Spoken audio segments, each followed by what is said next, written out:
इस इस लेक्चर में I will talk about a chapter which name is electrostatic class 12th. This is the first lecture. I will explain with the help of a PPT. Yeah, let me start. Yeah, everything is okay. Timer is also working. Uh, Audio is also audible. I am audible. Audio is working. Everything is okay. So first of all, let's see. First of all, let's see. PRNA.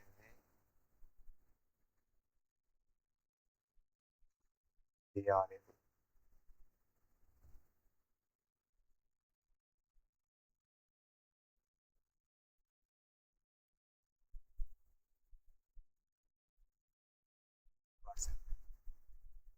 This is our PPT.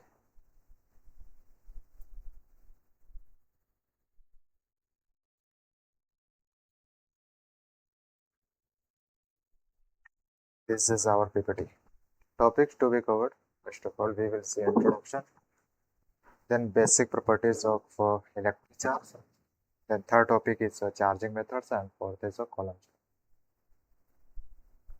So let's start.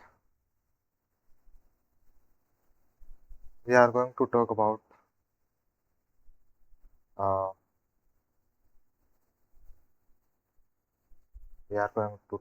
introduction, then basic properties of electric charge, then charging methods and columns. And first of all, we will say introduction. Introduction.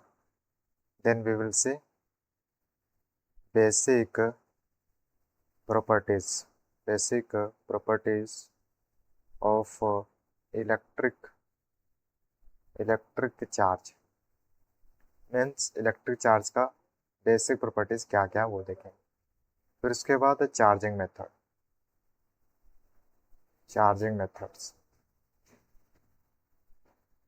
Then we will see Coulomb's law.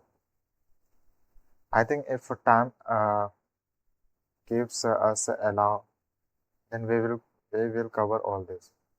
Okay. Now let's start. Let me start.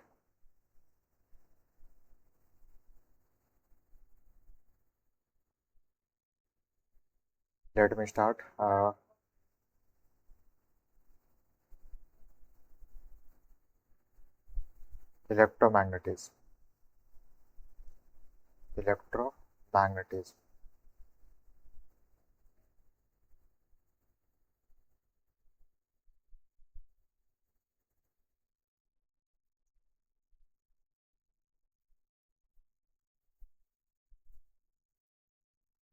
Electromagnetism अगर ऐसे देखें तो electromagnetism हम जो अभी पढ़ेंगे electromagnetism इसमें कुछ चैप्टर्स इंक्लूड होता है. तो इलेक्ट्रोमैग्नेटिज्म क्या है? Study of electrical and magnetic phenomena को इलेक्ट्रोमैग्नेटिज्म कहते हैं. यानी study of electrical and magnetic. Electrical और मैग्नेटिक दोनों आएगा. तो मैग्नेटिक फिनोमेना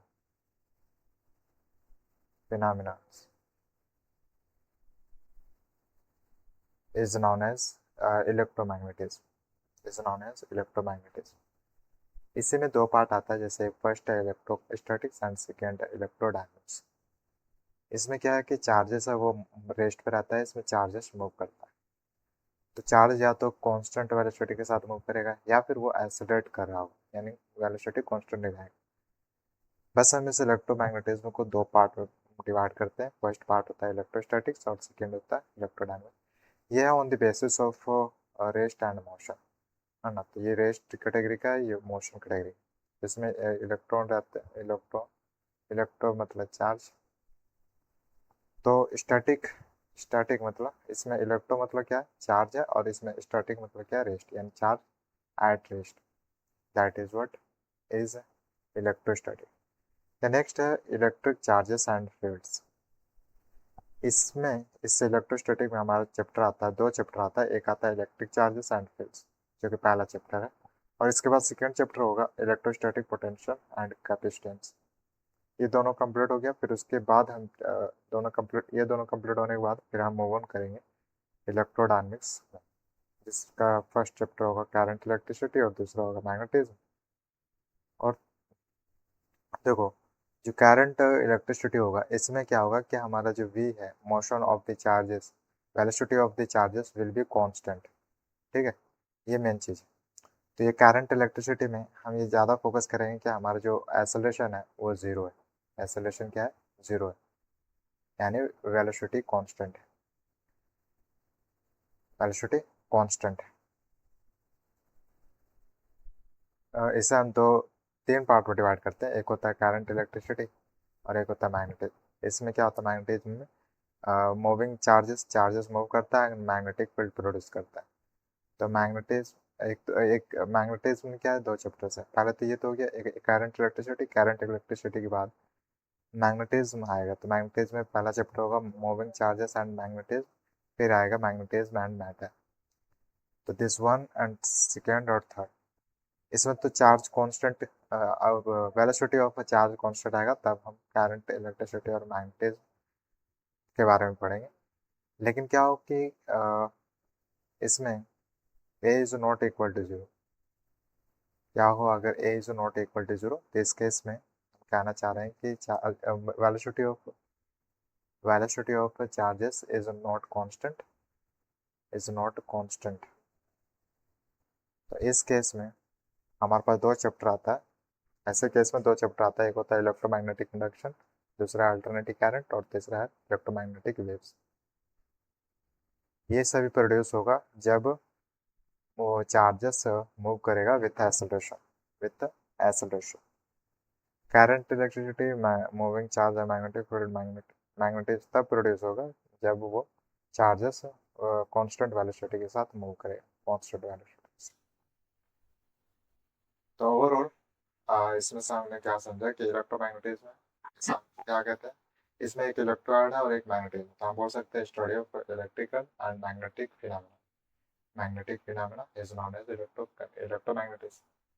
इसे हम 2 पार्ट में डिवाइड करते हैं। पहला on the basis of rest and motion. तो पहला होता है रेस्ट वाला, जो कि इलेक्ट्रोस्टैटिक, और दूसरा होता है इलेक्ट्रोडायनेमिक्स।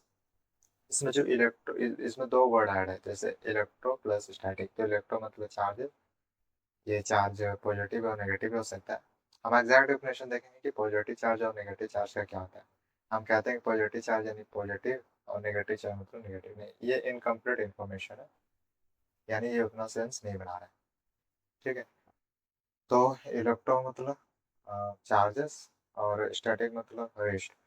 इसमें 2 चैप्टर्स आते हैं इलेक्ट्रोस्टैटिक्स में। पहला है इसी का पहला है क्या, electric charges and fields which we are talking about, and second है इलेक्ट्रोस्टैटिक पोटेंशियल एंड कैपेसिटेंस। ये 2 चैप्टर्स है।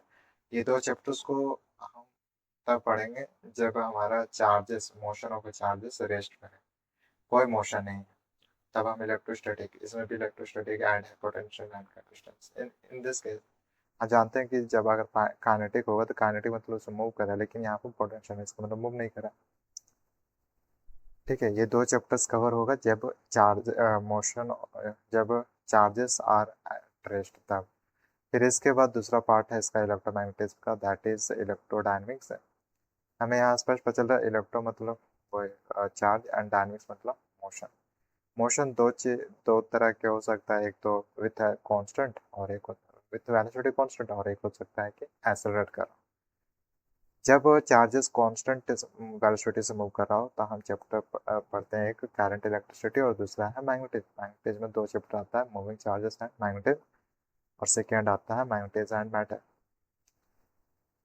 हम ये भी जानते हैं कि जब चार्जेस मूव करता है तो वो मैग्नेटिक फील्ड प्रोड्यूस करता है, इलेक्ट्रिक फील्ड प्रोड्यूस करता है। We will talk about all this in this particular chapter when it will come. And the next is कि जब इलेक्ट्रॉन जब motion of charges are moving, motion of charges is moving with acceleration. In this case, we got three chapters, which one is electromagnetic induction and second is alternating current और third is electromagnetic. Overall जो 6 month चलेगा, जो चलता है इस course में, तो पहला चैप्टर 1 कवर होता है, सेकेंड, फिर थर्ड, फिर fourth, fifth, sixth, seventh, eighth, समझ सकते हो। यानी इलेक्ट्रोमैग्नेटिज्म में हमारा कितना चैप्टर, 1 2 और 3 4 5 6 7 8, 8 चैप्टर है। यानी ट्वेल्थ का जो ट्वेल्थ स्टैंडर्ड है उसमें से आधा सिलेबस, आधा चैप्टर ये कंप्लीट कर लेता है इलेक्ट्रोमैग्नेटिक। उसके बाद आता है क्वांटम मैकेनिक्स, जिसमें हम फिर आता है वेव ऑप्टिक्स, रे ऑप्टिक्स के बाद है quantum mechanics, atoms, nuclear, semiconductor, electronics, ये सब आता है। तो यानी ये आधा कंप्लीट यही कर दे रहा है इलेक्ट्रोमैग्नेटिज्म, समझ में आ रहा है? इलेक्ट्रोमैग्नेटिज्म। इसके बाद नेक्स्ट है उसी का बस एक टेक्स्ट मोड में है, text mode, not hand written text mode, digital text mode. तो इसका मतलब क्या है, बस उसी का समरी के रूप में हम इसे समझ सकते हैं कि electromagnetism is a science of is a science of the combination of electrical magnetic phenomena। यानी इलेक्ट्रोमैग्नेटिज्म एक साइंस है जिसमें हम इलेक्ट्रिकल और मैग्नेटिक दोनों के फिनोमेना को पढ़ते हैं, दोनों के फिनोमेना को लेकर पढ़ते हैं, उससे बोलते हैं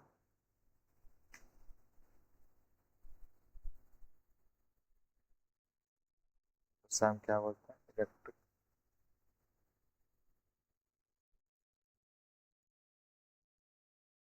what happened,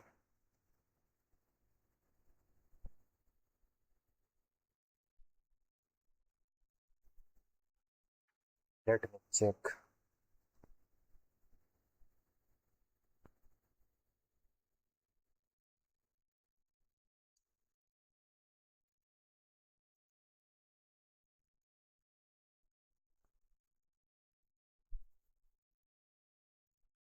it's working.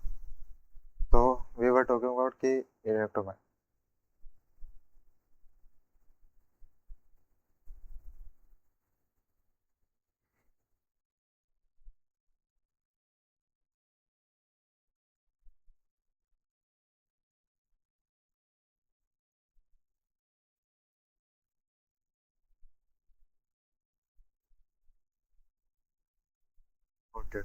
Got it.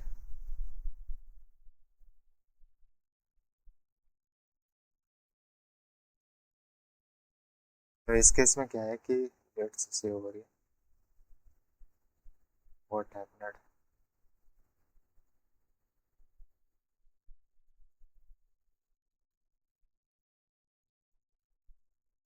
इसमें जो ये फर्स्ट इलेक्ट्रोमैग्नेटिज्म, इसमें हम क्या पढ़ते हैं कि this is a combination of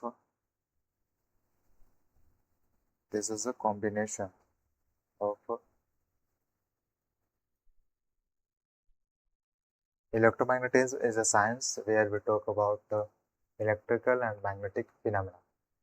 देखो एक साइंस है, जैसे मान लो कि हमारे सामने वर्ल्ड में इलेक्ट्रिकल फिनोमेना हो रहा है या फिर मैग्नेटिक से रिलेटेड कोई फिनोमेना हो रहा है, हम उसी को एक वर्ड में कहते हैं इलेक्ट्रोमैग्नेटिज्म। यानी जब हम कहते हैं कि इलेक्ट्रोमैग्नेटिज्म, इसका मतलब है कि हम इलेक्ट्रिकल और मैग्नेटिक दोनों का कॉम्बिनेशन को लेकर हम स्टडी कर रहे हैं, है ना। तो फिर उसके बाद है electromagnetism can be divided into two parts. इसी को दो पार्ट्स में डिवाइड किया जा सकता है, एक आता है इलेक्ट्रोस्टैटिक और सेकेंड आता है इलेक्ट्रोडायनेमिक्स। इलेक्ट्रोस्टैटिक्स में हम it deals with the study of charges at rest. जब चार्जेस रेस्ट पे रहता है तो उसके साथ ये डील करता है, उससे charge study of charges at rest के साथ ये डील करता है। इलेक्ट्रोडायनेमिक्स क्या है कि बस it deals with the study of charges in motion, discuss magnetic phenomena, है ना। इसमें मैग्नेटिक फिनोमेना भी इंक्लूड है। The next we have which is a charge, which is a charge। तो तो चार्ज का एग्जैक्ट डेफिनेशन क्या है, जैसे हम जानते हैं कि they are two types, first is positive और सेकेंड इज नेगेटिव। लेकिन एक्चुअल डेफिनेशन क्या है चार्ज का? तो एक्चुअल डेफिनेशन होगा, actual definition will be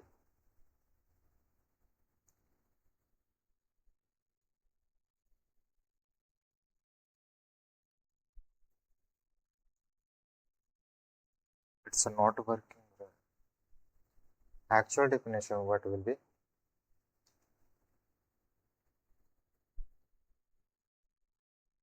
Let me open this in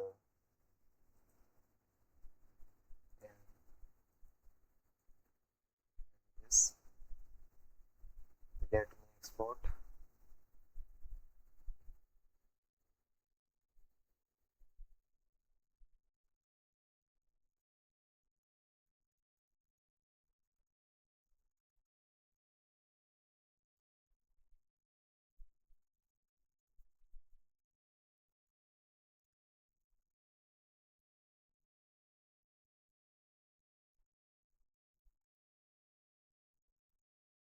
तो इसमें यहाँ पे वी टॉकिंग, तो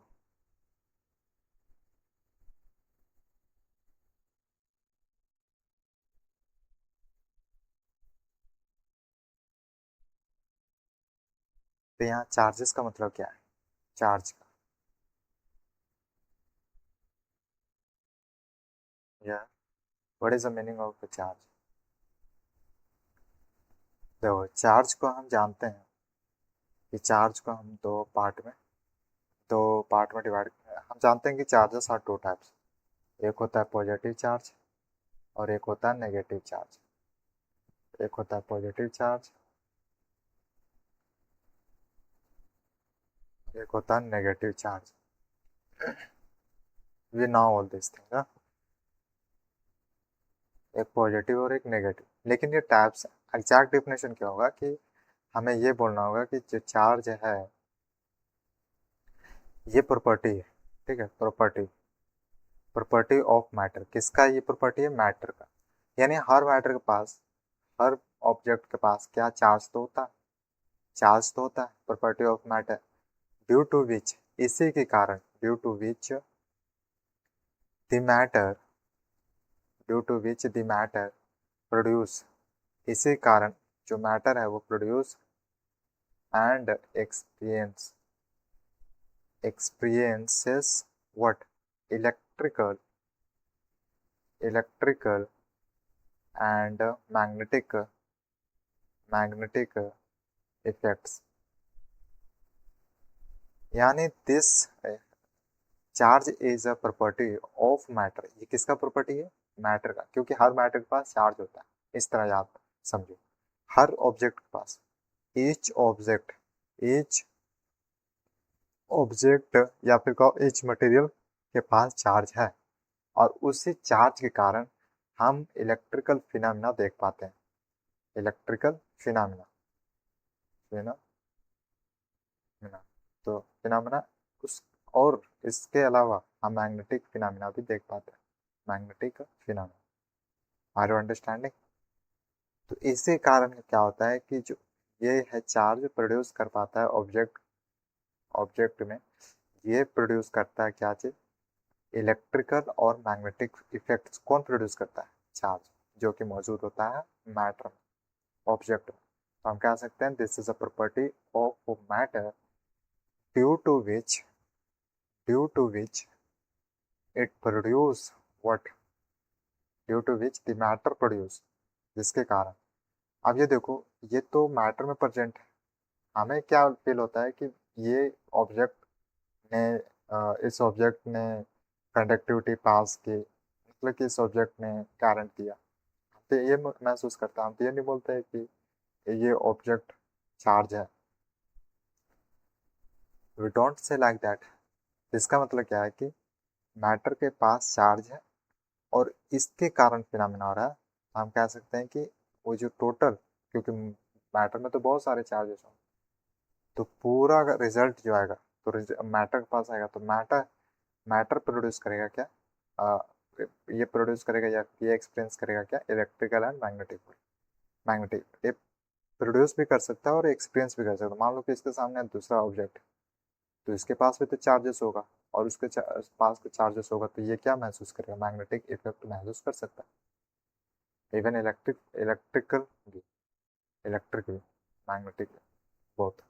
तो इन शॉर्ट अगर हम कहें तो property, this charge is a property of matter due to which the matter produce, क्या प्रोड्यूस करता है? Electrical and magnetic effect.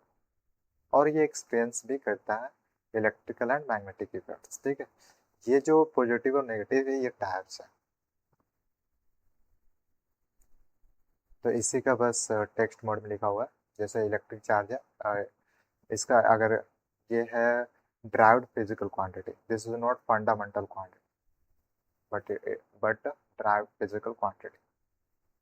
Property acquired और नेचुरल। एक्वायर्ड क्या होता है? किसी से प्राप्त करना। नेचुरल होता है कि जो पहले ही ऑलरेडी है, जो पहले ही ऑलरेडी। जैसा अगर इन दिस केस अगर हम कहें तो दो पदार्थ है, इसके पास है 14 प्रोटॉन एंड नेगेटिव क्या इलेक्ट्रॉन, कितना -12 लेट्स से इलेक्ट्रॉन। ठीक है,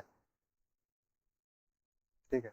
तो क्या होगा कि मान लो कि इसने गेन कर लिया, इससे कितना 6 कर लिया गेन, तो हम यहाँ पर कह सकते हैं कि इसने एक्वायर किया इससे कितना गेन किया? 6 इलेक्ट्रॉन गेन किया। बाय नेचर का मतलब है कि इलेक्ट्रॉन और प्रोटॉन की संख्या सेम रहेगा, तब इन दिस केस न्यूट्रल है, न्यूट्रल है। लेकिन जैसे इससे ले लिया यानी गेन कर लिया, तो इसको हम बोलते हैं एक्वायर किया इसने। इसने 6 इलेक्ट्रॉन एक्वायर किया फ्रॉम दिस। एक चीज याद रखना, प्रोटॉन इमूवेबल होता है, इमोबाइल होता है। इमोबाइल मतलब मूव नहीं करता, एबल नहीं होता मूव करने के लिए। मूव जो करता है वो इलेक्ट्रॉन मूव करता है, ये स्टेबल रहेगा, वहीं को वहीं रहेगा। तो property electric charge is a property by an object due to which it produce and experience electrical and magnetic effects. Types of charges की बात करें तो ये पॉजिटिव और नेगेटिव होता है। हम अब तक क्या डिफिनेशन पढ़ते हैं? पॉजिटिव मतलब वो, ठीक है, ये भी है। लेकिन एक्चुअल जो complete information about positive charge और negative charge is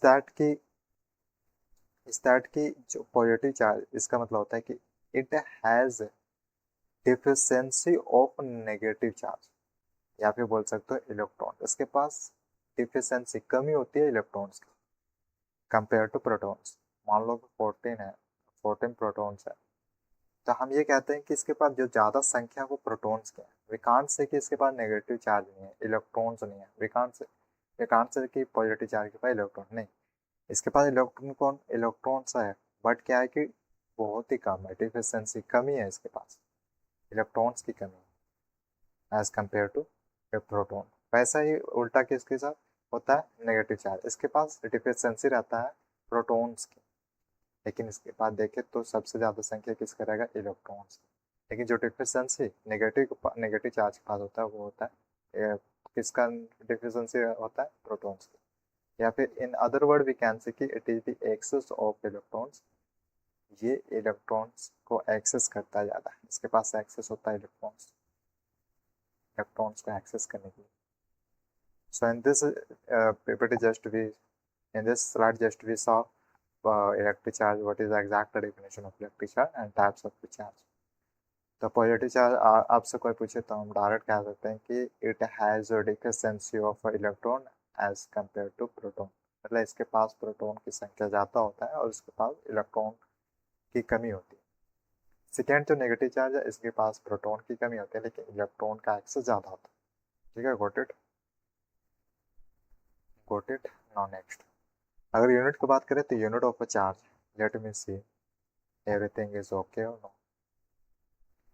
yes, everything is okay. Now we are talking about unit of charge. Unit of charge as you know कि it is measured in coulomb. हम जानते हैं कि charge को measured किया जाता है कॉलम में इन ऐसा यूनिट। इट इन प्रैक्टिस जब प्रैक्टिस की बात आता है तो वी यूज व्हाट? MC यानी मिली कूलम, जिसे हम कहते हैं 10⁻⁴, यानी MC 1 MC is equal to 10⁻³ coulomb. याद रखना, मिली कूलम। जब भी बात मिलिंग की हो रहा होगा, मिली का, तो यानी 10⁻1 MC मतलब मिली गुलाम, तो इसका मतलब 10⁻⁻³ C। माइक्रो का बात हो रहा होगा, तो माइक्रो का सिंबल कुछ इस तरह का होता है, माइक्रो गुलाम, तो माइक्रो तो समझना 10⁻⁻6 गुलाम। अगर नैनो की बात हो रहा होगा तो नैनो का मतलब समझना है, नैनो का मतलब है, नैनो का मतलब है 10⁻⁻9 गुलाम। ठीक है, ये ज़्यादातर हमारे प्रैक्टिस में यूज़ होगा, हम इसे ज़्यादा यूज करते हुए देखेंगे। तो मिलेगा मतलब 10⁻⁻3, इसका मतलब होता है 1/1000 ना, गॉट इट। वैसा यहाँ पर 1/, फिर नीचे 6 0 आ जाएगा, वैसा ही 1/, नीचे 9 0 आ जाएगा। तो इसमें मेन चीज़ क्या हमें याद रखना समझना है कि जब प्रैक्टिस की बात आएगा तो we will use what MC, UC, micro C, nano C। ठीक है, और इट मेजर्ड किया जाता है कोलाम में, कोलाम में मेजर्ड किया जाता है चार्जेस को, यानी कह सकते हो चार्ज का ऐसा यूनिट कोलाम है। लेकिन CGS ये ऐसा यूनिट है, ठीक है, कोलाम क्या है, ऐसा यूनिट।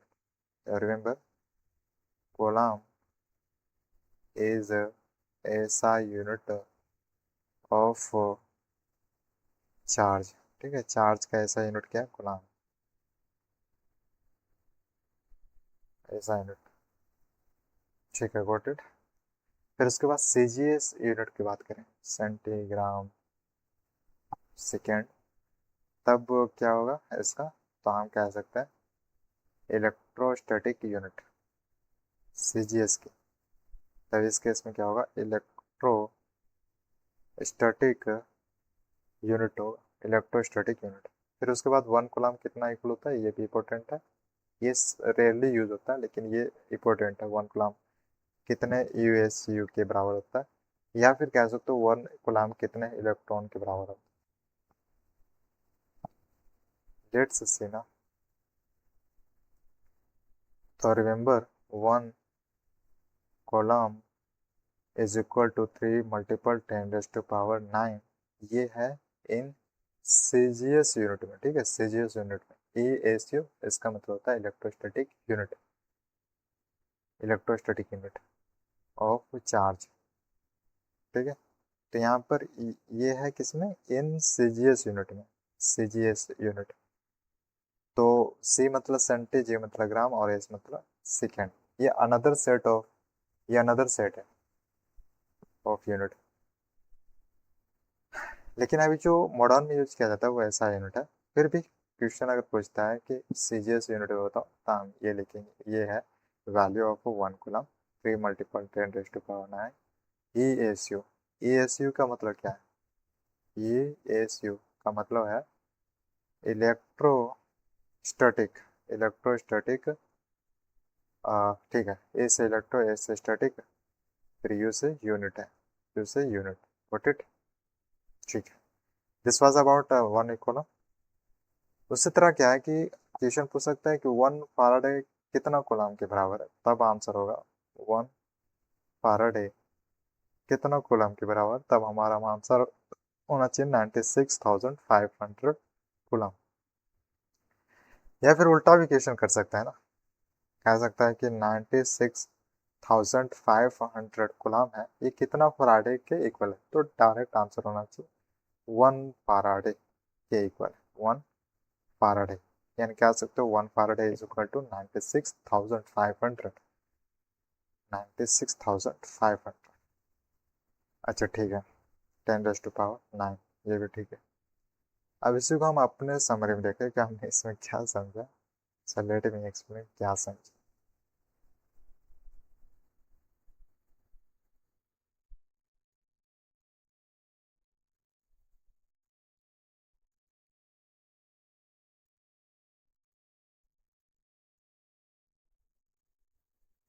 हमने क्या समझा, सो लेट मी।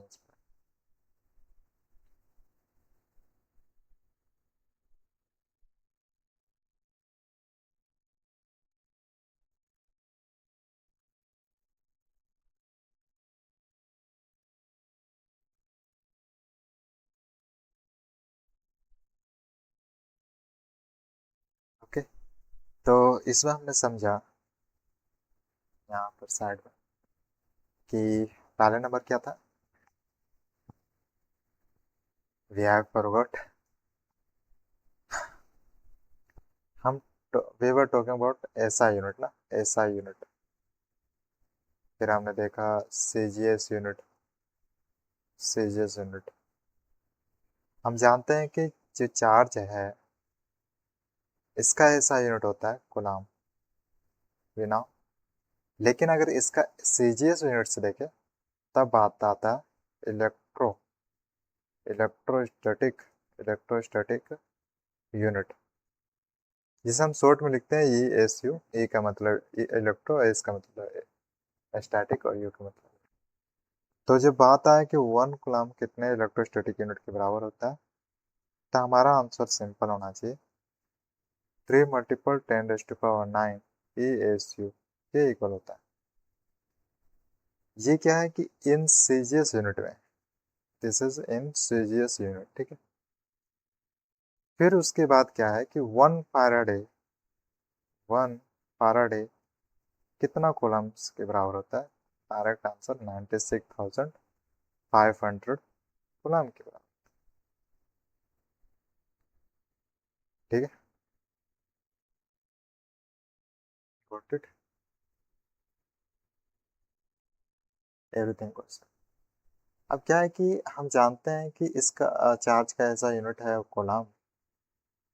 हम जो अपना प्रैक्टिस न्यूमेरिकल्स में ज़्यादा यूज कर पा रहे होंगे वो होगा कि 1 mc यानी 1 मिली कूलम कितने के बराबर होगा, कितने कूलम के बराबर, कितने कूलम के बराबर होगा। तो आंसर होना चाहिए 10⁻³ उस तरह 1 माइक्रो कूलम कितने कूलम के बराबर होगा, तो 10⁻⁻6, ठीक है। इसी प्रकार 1 नैनो तो 10⁻⁻6। ये ज़्यादातर हम अपने न्यूमेरिकल्स में यूज कर रहे होंगे, ऐसे तो बहुत है लेकिन ज़्यादातर ये वाला यूज हो रहा होगा, ठीक है। इसमें मेन चीज़ क्या है कि इधर साइड में गुलाम आएगा, साइड में गुलाम। तो ये था हमारा hand written understanding, this was already mention. अब डायमेंशन फॉर्मूला ऑफ चार्ज की बात करें तो सिंपल याद रखना है कि हम कंसिडर ये करते हैं कि चार्ज के पास कोई मास नहीं है, बहुत कम होता है, जिसे हम नेग्लेक्ट कर देते हैं, तो नो मास कह सकते हैं इनडायरेक्टली। हम बात कर रहे हैं एम एल टी डायमेंशन की। तो अब जैसे हमने इलेक्ट्रिक में एंट्री मारा तो ए तो आएगा, तो ए क्या है इसमें 1 होता है यानी चार्ज, ठीक है। तो अब देखें तो यहाँ पर एम तो 0 है, लेंथ भी 0 है, लेकिन लेकिन टी है जो कि 1 आता है, ठीक है। तो इसमें टी है, टी इज ए परसेंट। अब इसे किस तरह से कैसे निकालें कि टी यहाँ पर है। हम जानते हैं कि करंट करंट का जो फंडामेंटल, इसका फंडामेंटल क्वांटिटी है करंट का। करंट का क्या बोलते हैं सिंबल, यूनिट है एम्पियर, एम्पियर बोलते हैं। करंट का ऐसा एम्पियर बोलते हैं। तो एक चीज यहाँ पर समझने वाली बात है कि करंट होता है वो किसके इक्वल होता है, किसके इक्वल होता है, क्यू अपॉन टी। कितना चार्ज कितने समय में मूव हुआ, या फिर कह सकते हो I is equal to change in charge change in time. तो यहाँ से एक चीज है कि जो करंट का डायमेंशन फॉर्मूला होता है वो कितना होता है, क्यू का क्या होता है ए, क्यू का ए होता है ए। लेकिन लेकिन हम यहाँ पर आई का नहीं निकाल रहे बल्कि क्यू का निकाल रहे हैं। यहाँ पर हम क्यू का निकाल रहे हैं, तो चेंज क्यू हो जाएगा, फिर ये आई इंटू चेंज टी। तो हम किसका डायमेंशन फॉर्मूला निकाल रहे हैं, चार्ज का। We are finding dimension formula of charge.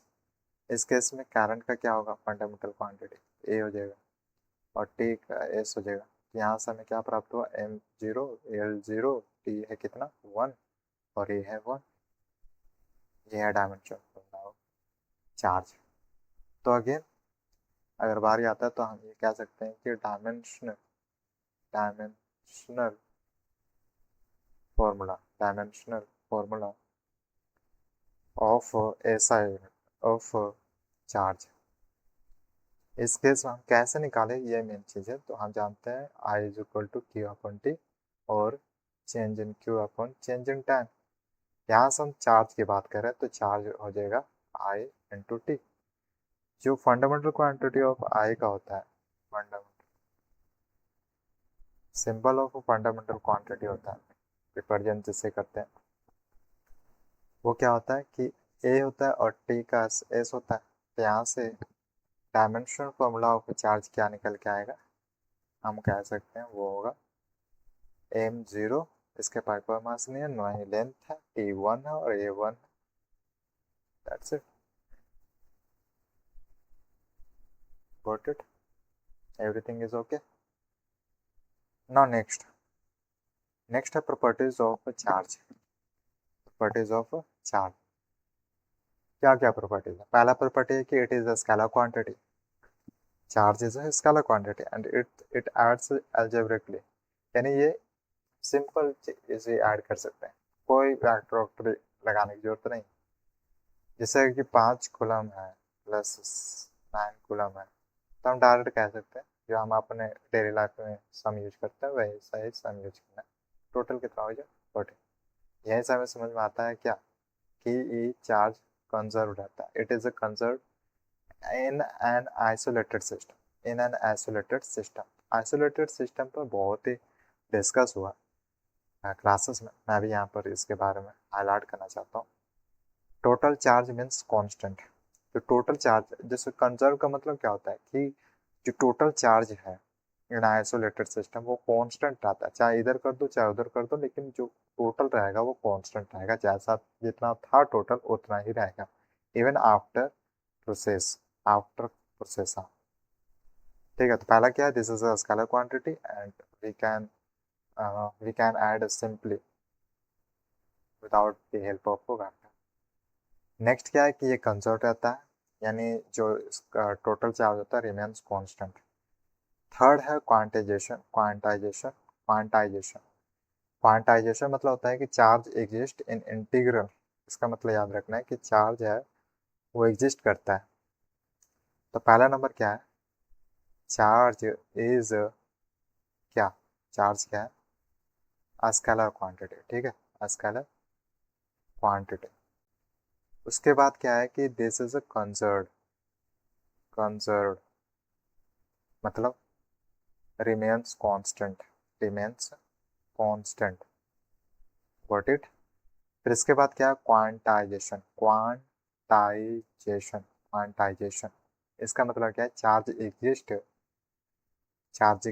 Exist in integral multiple multiples of a fundamental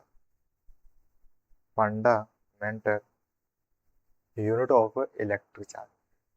जो फंडामेंटल यूनिट ऑफ है उसका इंटीग्रल मल्टीपल से क्या रहेगा, क्वांटाइजेशन। इंटीग्रल का मतलब होता है यहाँ पर इंटीजर मतलब हम यहाँ पर डेसिमल या फ्रैक्शन नहीं लेंगे, नेगेटिव पॉजिटिव हो सकता है।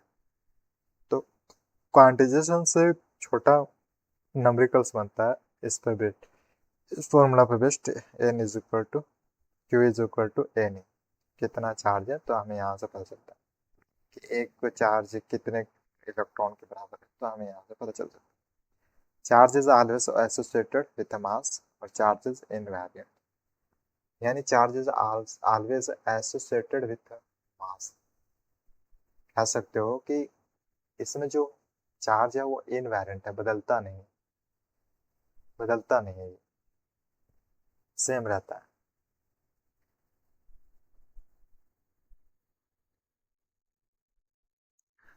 लेट मी राइट, यहाँ पर हमने पहले पढ़ा कि charge is a scalar quantity, charge is a scalar quantity, हम जानते हैं। ठीक है, ये हम पढ़ रहे हैं properties of charge. We are talking about properties of charge. ठीक है, तो पहला प्रॉपर्टीज क्या है, it is a scalar quantity, charge is a scalar quantity. और सेकेंड है, सेकेंड, और इसमें एक चीज और ऐड होता है, we we add we add charge simply, simply, ठीक है, सिंपली हम ऐड करते हैं।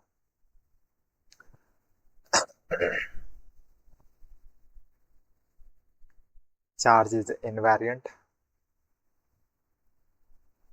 और सेकेंड चीज क्या है कि it is a conserved, conservation ना, इट इज अ कंजर्व्ड, मतलब, मतलब क्या, कि total charges remains constant, remains constant, ठीक है, जो टोटल चार्ज है वो कांस्टेंट आता है। Okay, no problem. उसके बाद है क्वांटाइजेशन। उसके बाद क्या है, क्वांटाइजेशन, क्वांटाइजेशन, जिसका मतलब होता है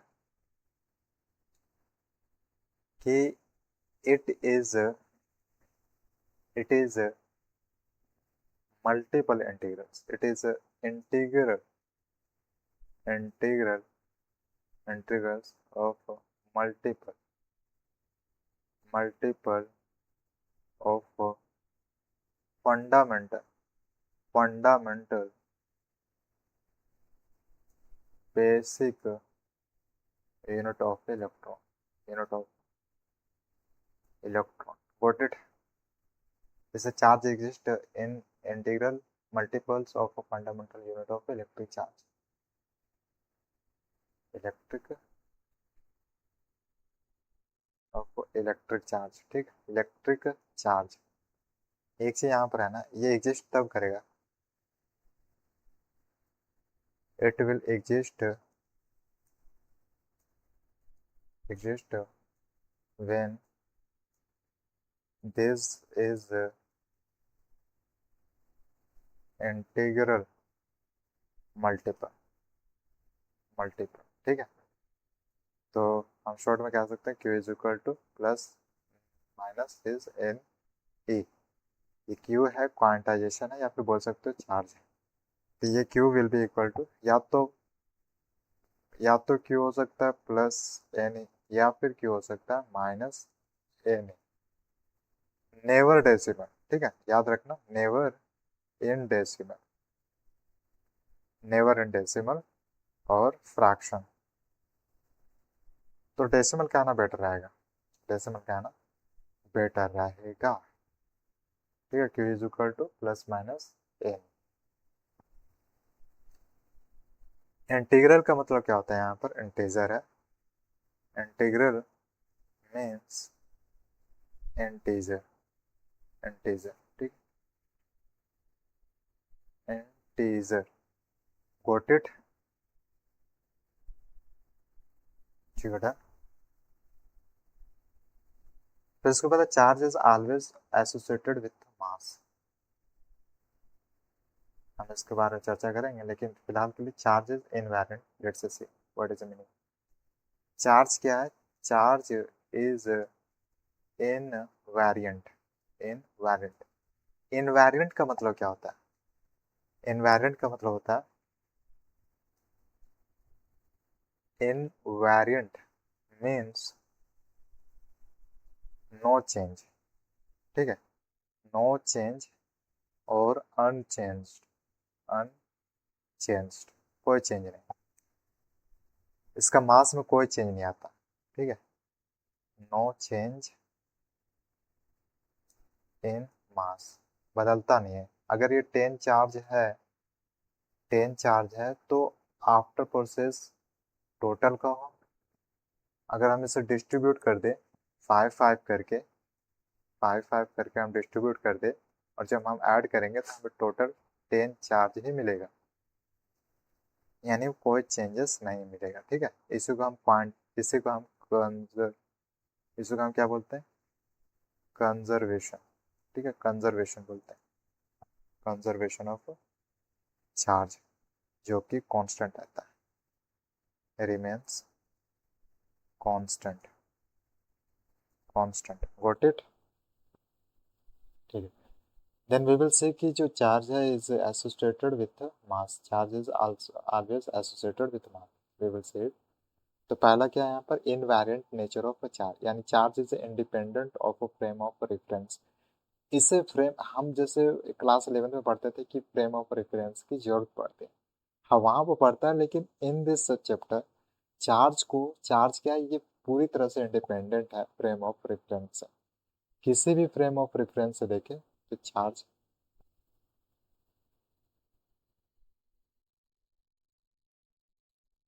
will be, so we were talking कि इनवेरिएंट, ये कि कम्प्लीटली फ्रेम ऑफ रेफरेंस, ये कम्प्लीटली इंडिपेंडेंट रहता है फ्रेम ऑफ रेफरेंस से।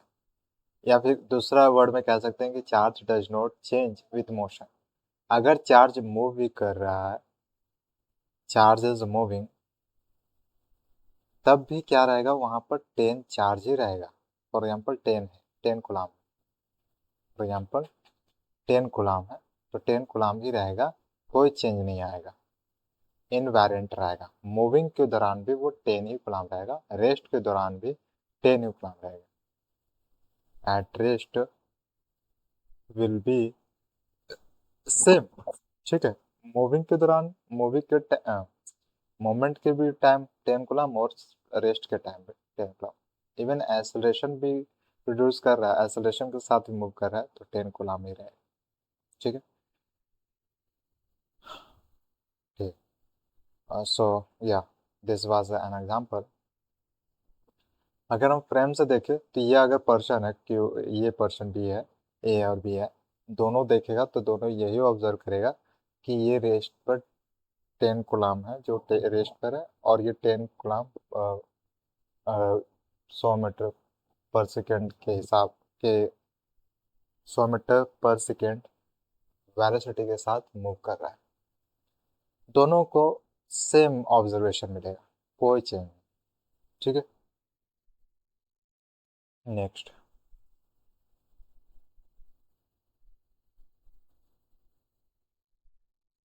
Got it. फिर उसके बाद है वेलोसिटी ऑफ सी।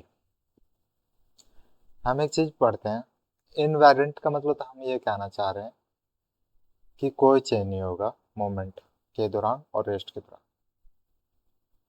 हम पूरे 11th स्टैंडर्ड में सिर्फ यही समझे, यही समझते आ रहे हैं कि जो मास है वो कांस्टेंट रहता है even after moving, move move move move करने के बाद, मूव कर रहा है तो भी, मूव कर रहा है तो भी, और रेस्ट पे भी है तो भी, तो मास कांस्टेंट रहता है। लेकिन वो वेरिएबल तब हो जाएगा, वेरिएंट तब हो जाएगा मास, जब वो बहुत ही हाई वेलोसिटी के साथ मूव कर रहा हो। जैसे यहाँ पर देखिए, अगर वो चार्ज मूव करने लग जाए with the speed of light, जितना लाइट का स्पीड होता है उतना स्पीड के साथ मूव करेगा, तो हम यहाँ सी की वैल्यू पुट कर देंगे। सी का मतलब स्पीड ऑफ लाइट है, तो हम जैसे पुट करेंगे तो इन्फिनिटी मिलेगा हमें। m1 ये है हमारा चेंज, ठीक है, और जो इनिशियली है वो m0 है, मास है, चेंज इन मास, जो फाइनल मास रहेगा सर, तो हम जानते हैं ये होता है √1 minus v square upon c square, ठीक है। हम ये कहना चाह रहे हैं कि अब जो मास है, ऑब्जेक्ट है, वो with the speed of light के साथ मूव कर रहा है, तो m1 will be equal to m0 upon, तो हम 1 माइनस इसकी जगह पर सी स्क्वायर पुट करेंगे, कि 0, फिर यहाँ पर 0 बचेगा नीचे 1, ये 0 आ गया, 1 का √1 होता है, 1 का √1 होता है, ठीक है।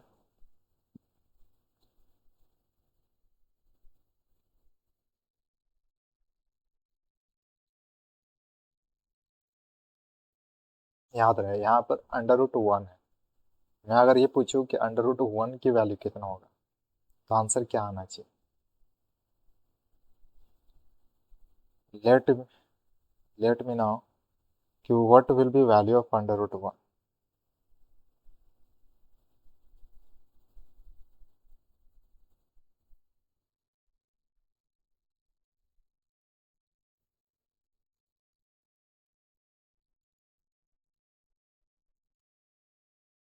Tell me.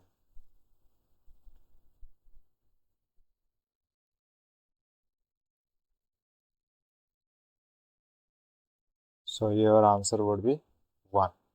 Okay, your answer would be 1. तो जैसे हम यहाँ इसे काटेंगे तो 0 आ जाएगा, तो 1 माइनस 0, फिर वही एम नॉट बच जाता है.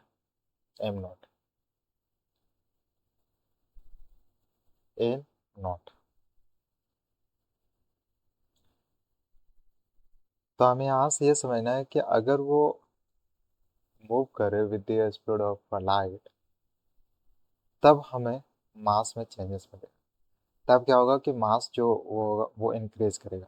Mass will increase, will increase.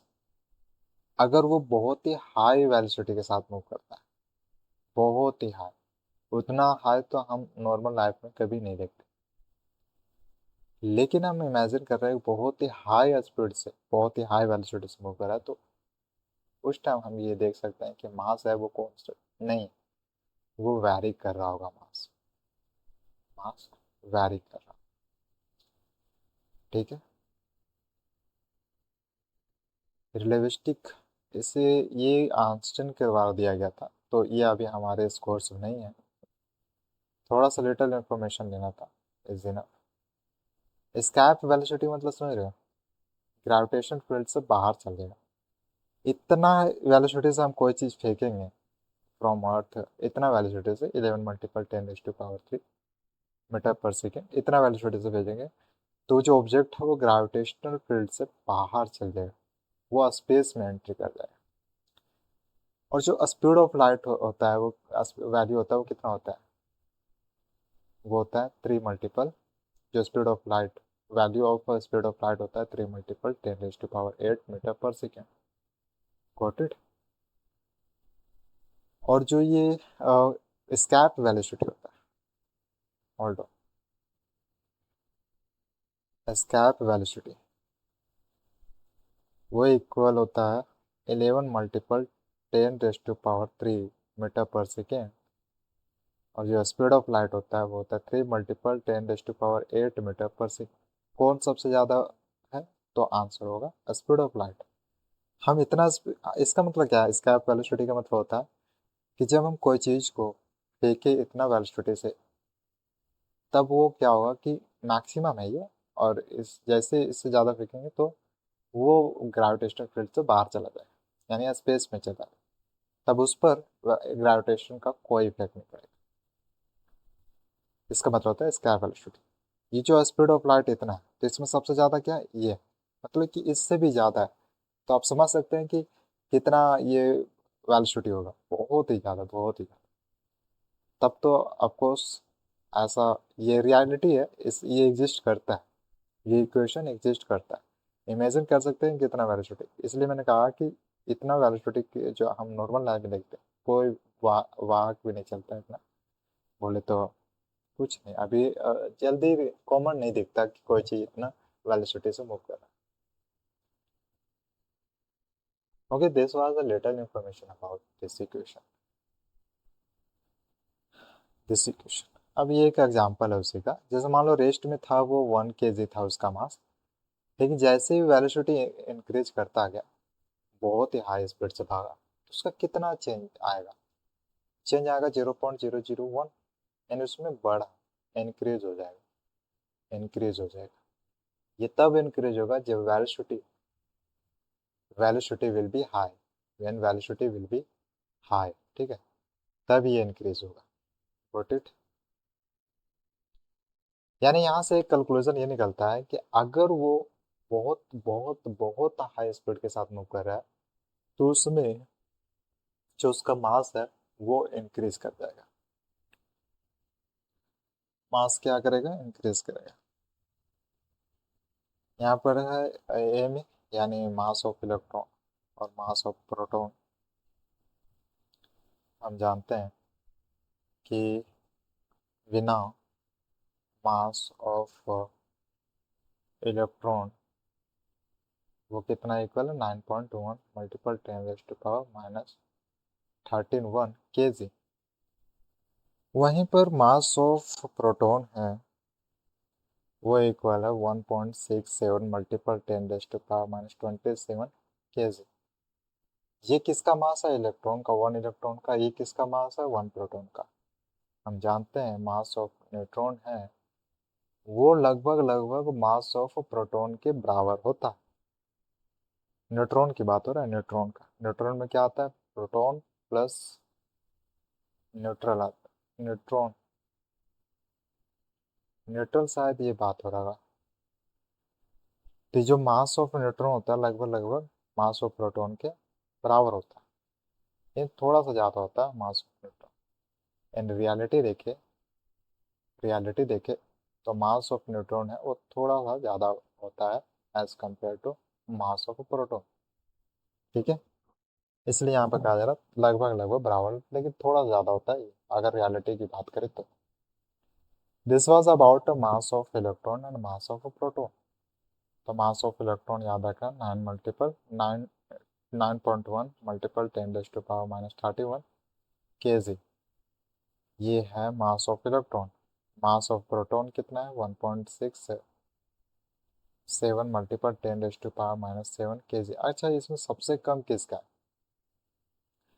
सबसे ज़्यादा तो प्रोटॉन का है, सबसे कम इलेक्ट्रॉन का है ना, इलेक्ट्रॉन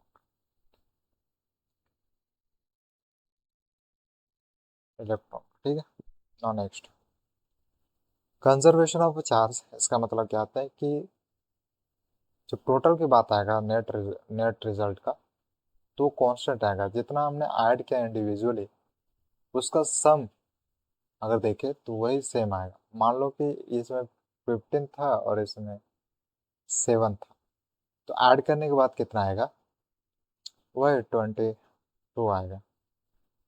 तो initial charge of this system will be equal to final charge of this system, ये भी कहा जा सकता है।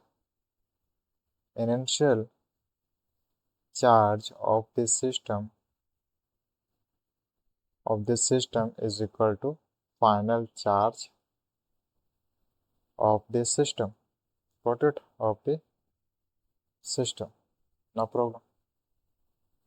यहाँ पे कह सकते हो Q1 plus Q1 plus Q2 is equal to Q-1 Q2 dash.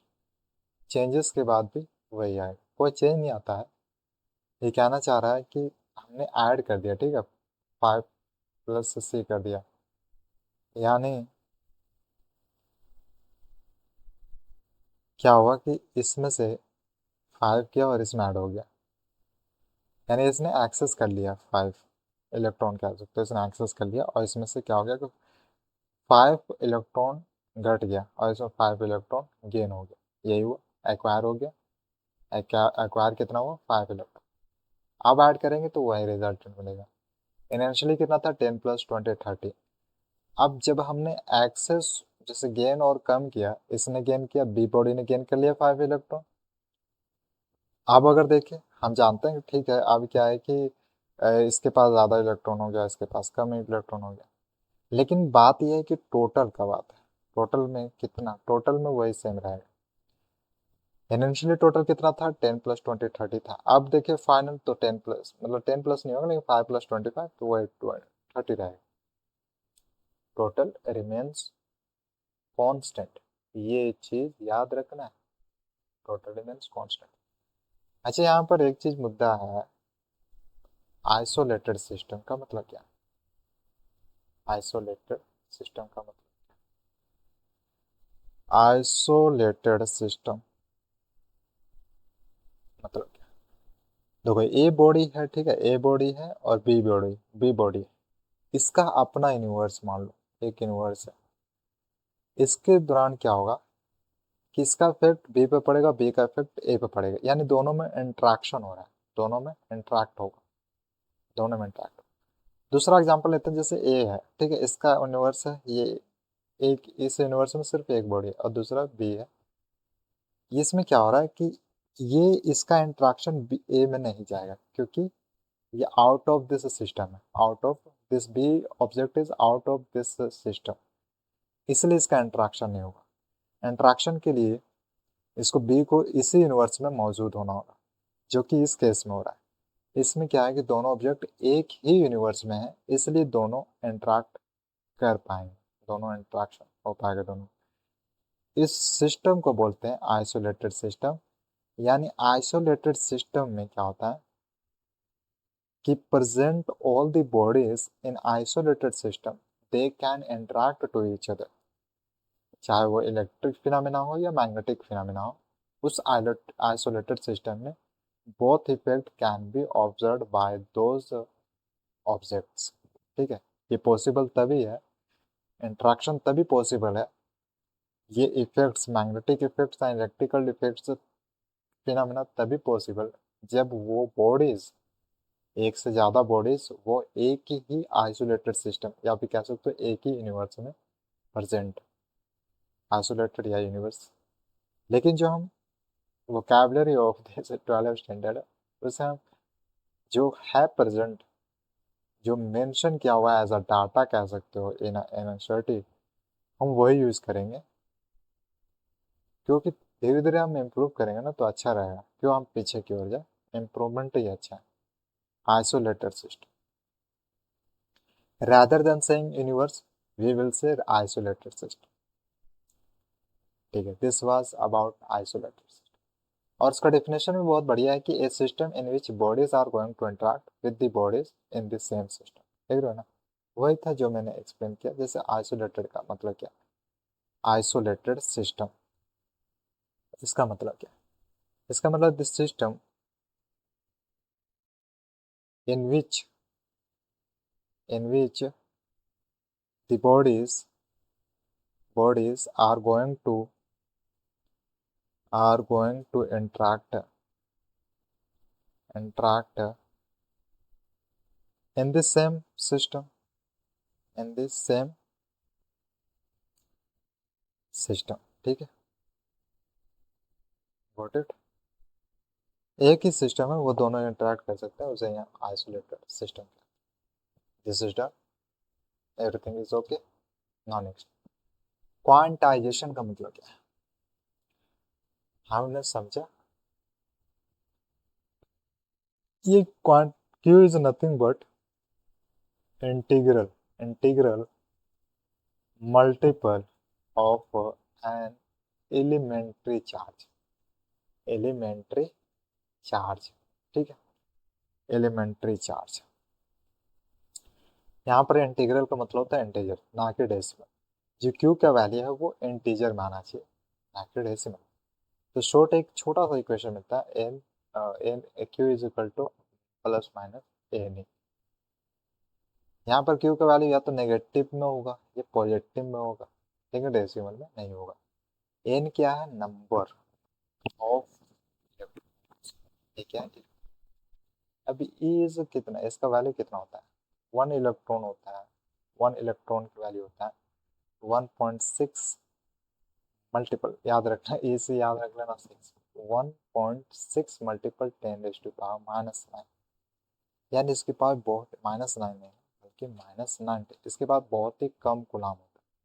1 electron कितने बराबर होता है, ये वैल्यू थोड़ा सा आएगा कैलकुलेशन में, तो सिंपल है, बहुत डिफिकल्ट नहीं है। तो आप इसे याद रख सकते हो, जैसे 1 कूलाम बोल रहा है, याद रखो पहले तो 1 आएगा, 1, ठीक है। पॉइंट का ही केस होता है ज़्यादातर इसमें। अब ये ए है, इसका उल्टा कर दो 6 हो जाएगा, कहानी खत्म, मल्टीपल आएगा। इसके बाद क्या आना है, हम जानते हैं ये स्टैंडर्ड नोटेशन है ना, स्टैंडर्ड नोटेशन 10 आएगा ऊपर, बस 6 का उल्टा क्या, 16 का उल्टा, इसका 6 का उल्टा 19। ठीक है, अब ये नेगेटिव का नेगेटिव रह जाएगा। हम पूछ रहे हैं कि 1 इलेक्ट्रॉन कितना कूलम के बराबर। याद रखना, क्यू क्यू का वैल्यू इलेक्ट्रॉन में है ना, क्यू कितना इलेक्ट्रॉन के बराबर, तो नेगेटिव पॉजिटिव ए नहीं होगा। लेकिन जब बात कूलाम का आएगा, कूलाम, तब इसमें डेसिमल हो सकता है, जैसे ये कूलाम तो 1 इलेक्ट्रॉन है, तो इसमें देखोगे तो क्या आएगा, डेसिमल में आएगा। तो इस कूलाम के लिए डेसिमल वैलिड है, decimal for coulomb is valid, decimal for coulomb is valid, ठीक है, but not for electron, not for charge, ठीक है। तो मेन पॉइंट क्या था कि 1 इलेक्ट्रॉन कितना इक्वल के होता है, तो पहले नंबर 1.6 मल्टीपल 10⁻⁴ बस इसका उल्टा, और ये माइनस का माइनस रह जाएगा, 19 गुलाम के बराबर, कहानी खत्म। भाई फिर दोबारा पूछ देता है, पूछ ले, जैसे कि 1 इलेक्ट्रॉन दे दिया, यहाँ पर 1 इलेक्ट्रॉन दे दिया, ठीक है, सिंपल कहानी, 1.6 मल्टीपल 10⁻⁴ इसका उल्टा माइनस 19 गुलाम के बराबर, कहानी खत्म, कहानी खत्म, ठीक है डन। यहाँ पर ये कहना चाह रहा है कि देखो ये क्यू है, फिर 5 मल्टीपल 10⁻⁻⁻1, कौन सही होगा, तो देखो गुलाम के लिए डेसिमल वैलिड था, इसमें देखिए तो इसका वैल्यू डेसिमल में आएगा, लेकिन ये गुलाम में, तो ये वैलिड है, दिस इज वैलिड, ये डेसिमल में आएगा, लेकिन इलेक्ट्रॉन के लिए वैलिड नहीं है, ठीक है। डेसिमल फॉर इलेक्ट्रॉन, मैं शॉर्ट में लिख दूंगा तो अच्छा रहेगा, decimal for electron is not valid, is not valid, but decimal for q, और चार्ज बोल सकते हो, चार्ज, एक मिनट, गुलाम गुलाम बोलते हैं, गुलाम फॉर गुलाम is valid, is valid, got it। यहाँ पर ट्विस्टेड कहानी है, ट्विस्टेड कहानी, दिस इज ट्विस्टेड। क्वेश्चन है कुछ, if a body is a charged bye rubbing, एक बॉडी को चार्ज किया जाता है रब करके, बाय रबिंग इट, तो वेट कितना होगा, वेट तो ज्यादा हो जाएगा, रिमेन्स प्रिसली कांस्टेंट, इंक्रीजेस स्लाइटली, में इंक्रीज स्लाइटली, में डिक्रीज, मुझे लगता है कि जो बॉडी चार्ज हुआ वो इंक्रीज करेगा स्लाइटली, क्योंकि हल्का सा इंक्रीज होगा, हल्का सा, बहुत ही कम। Select correct option from A B C, 1 to 5 statement separately दिया हुआ है, हमें करेक्ट आंसर पता करना। An object possesses more protons than electrons, an object possesses more neutrons than electrons, ये बाद में देखें। फिर उसके बाद है, when a piece of a polythene is rubbed, जब एक पॉलीथीन का पीस रब्ड किया जाता है विथ वुड, लकड़ी के साथ, तो एक चार्ज कितना coulomb, a charge of this much coulomb is developed on polythene, polythene में इतना कूलम डेवलप्ड होता है। What is the amount of mass which is transferred to the polythene, अब उसका मास कितना है जो ट्रांसफर किया गया पॉलीथीन, समझ रहे हो, ये इतना ट्रांसफर किया गया था, तो इसका मास पूछना चाह रहा है कि, तो which is transfer to the polythene, which is transfer to the polythene, मुझे लगता है पॉलीथीन का पूछ रहा होगा शायद, पॉलीथीन, 10⁻12 अल्फा पार्टिकल्स, जो कि न्यूक्लियाई ऑफ हीलियम है, होल फॉल करता है पर second on a neutral sphere, calculate the time in which a sphere gets charged by 2 microcoulomb, thanks. तो टोटल इसमें 1 2 3 4 4 क्वेश्चन है, जिसमें से 1 क्वेश्चन वी हैव डन, एक बच्चा जो 3 question we will see in next session, in a next session, that's all for now।